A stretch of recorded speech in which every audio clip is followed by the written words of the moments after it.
Tennessee. Tennessee. So take me to another place. Take me to another land.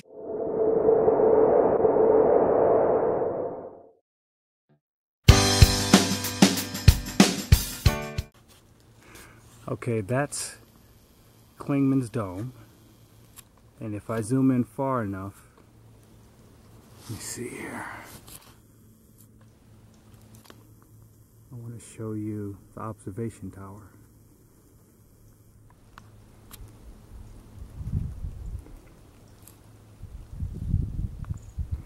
Yeah, it's not working out. Seems like the closer you get, the more blurry it becomes. But anyway, that's where I'm going. Almost it.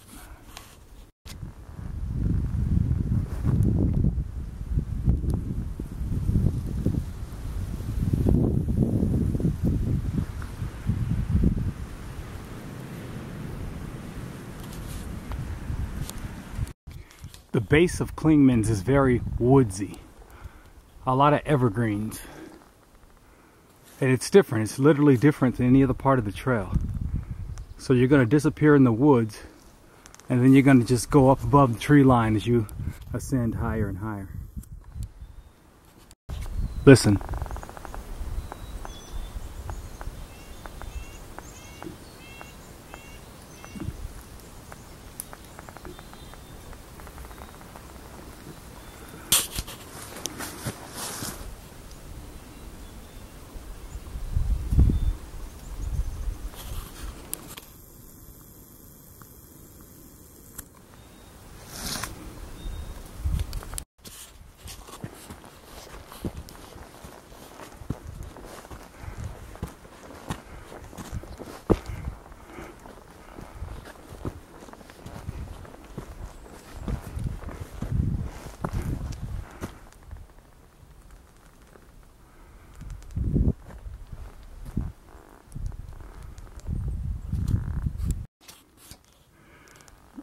What do you think? We're about maybe a mile and a half from Clingman's?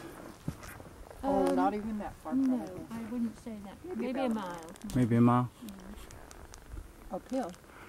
It's not so bad.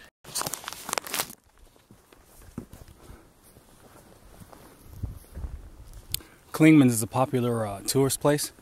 So the closer you get to the top, you'll see day hikers coming down.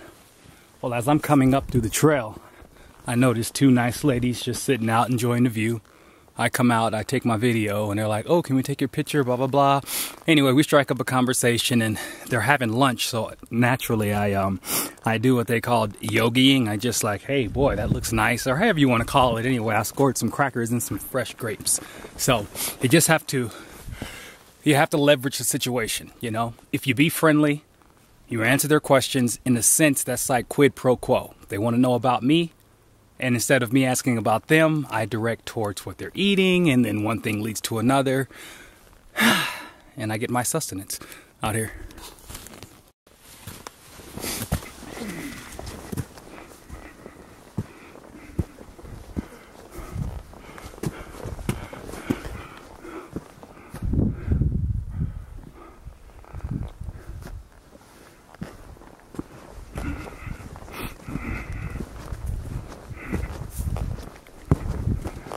Almost at the top. That's the tower I was trying to show you 6 miles back.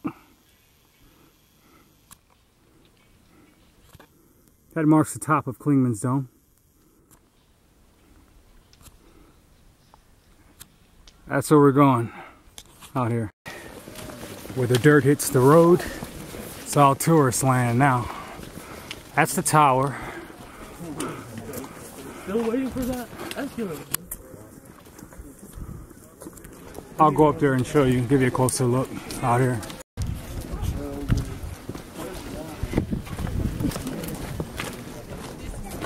Let's go.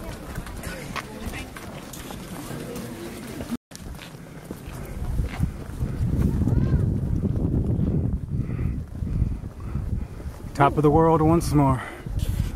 Clingman's Dome. Highest point on the Appalachian Trail, blah, blah, blah.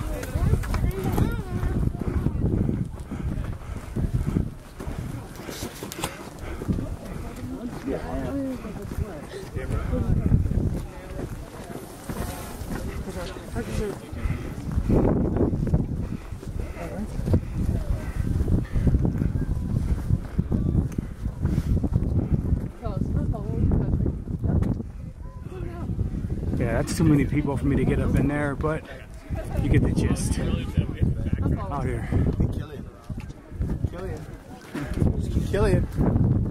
We're done with 12 miles. We're done with 12 miles of a 18.5 mile hike to the road. That road being Newfound Gap, which leads into Gatlinburg. And the time is 12:45. I'm making good time. There's no reason why I can't knock out these last 5-6 miles out here.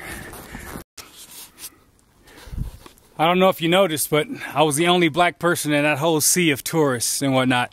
I think I saw one Mexican, or Hispanic, but that's what it is. I mean, especially down south, but I guess it really didn't change. You go north since I've done the whole trail.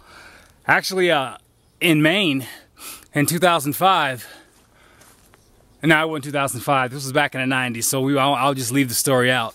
But at any rate, I'm always cognizant, right?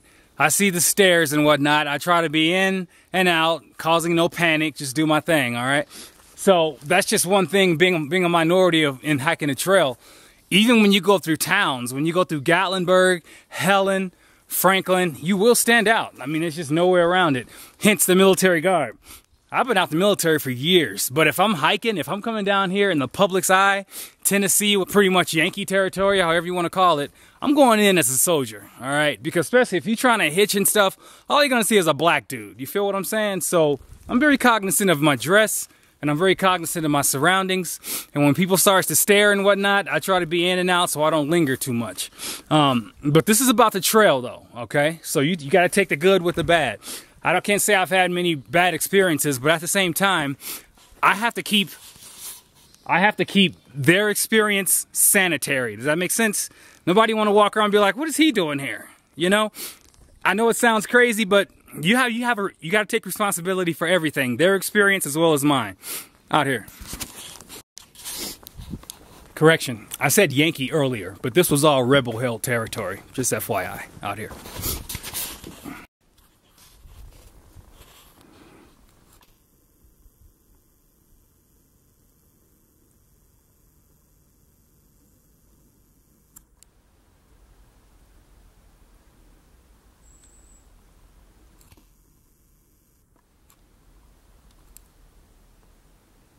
First sign of wildlife.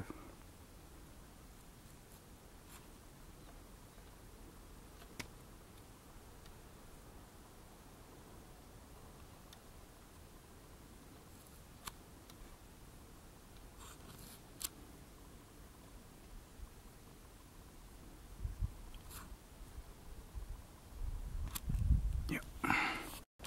This is me coming up and towards Newfound Gap. That's the street that takes you into Gatlinburg. So what we're looking at is 18.5 miles in short order. I got 4:03 right now.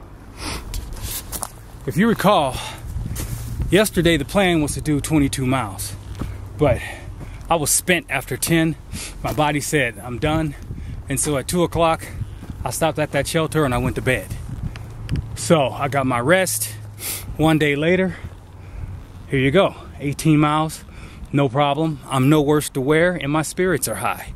So the lesson here is there's nothing so important that you got to push yourself to the breaking point. Just rest, listen to your body, and you can make it up the next day. Trust me. I mean, this was 18.5, but I had 4 more miles. I can do 22 if I had to. I don't. So I'm gonna show you the Newfound Gap here in a second.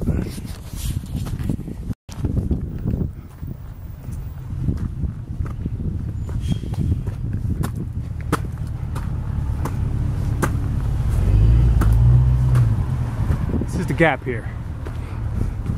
It's not that hard of a hitch. As you can see, there's one road going in. That's Gatlinburg. One road coming out. It's that simple. This looks like Trail Magic, so I'm about to capitalize.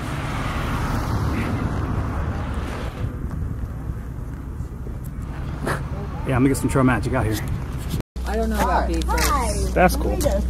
Trail magic. I'm gonna kill it all. And this is our ride. She's gonna take us into town so we can, you know, get a room and stuff. It's awesome. This is my room in Gallenberg. Okay, so today I have a room by myself. So, and this is the first time. It's gonna be that way sometimes, but you know what? The $40 that I made off that last room when I shared it paid for this one. This was like what, 40 bucks, $45. So it all works out in the wash. Right now I'm currently packing 52 pounds, and I'm about to go in and start moving some stuff around because I think I can do better. I'm gonna try to leave. Gallenberg under 50 pounds, and that shouldn't be difficult. I can make some changes and so forth. I don't know if you can see the weight that I lost. You can see it in my face. I've already took my pants down 3 times. I'm losing weight too fast. And I'm thinking it's because the pack is too heavy, and I'm still hiking as if I have a light pack, you know, because I've already did a 20-mile day. Today was an 18.5 mile day, and I'm thinking I'm dropping I don't know, you know, it's just that I'm not supposed to be losing as much weight as I am right now. If I had to guess, I'd say I probably lost at least 10 pounds. Okay, so what I'm going to do is tweak my pack, and then maybe pull in the reins, you know, figure out how I need to start hiking. At the end of the day, I'm going to reach a point where I'll stop losing weight. It's just going to you know, hit that even kill. Maybe I came on heavier than I thought I was. I don't know. But we'll just have to see what happens. I went shopping. I got resupply, but that's the one right there, Insure. I killed about 4 of those. And it's like I said, you know, go into town, you get your Insure, make sure you get your vitamins, and then go from there. I'm probably going to go to Texas Roadhouse, get a big old fat piece of prime rib. And you know what? It seems rather extravagant, and I'll admit.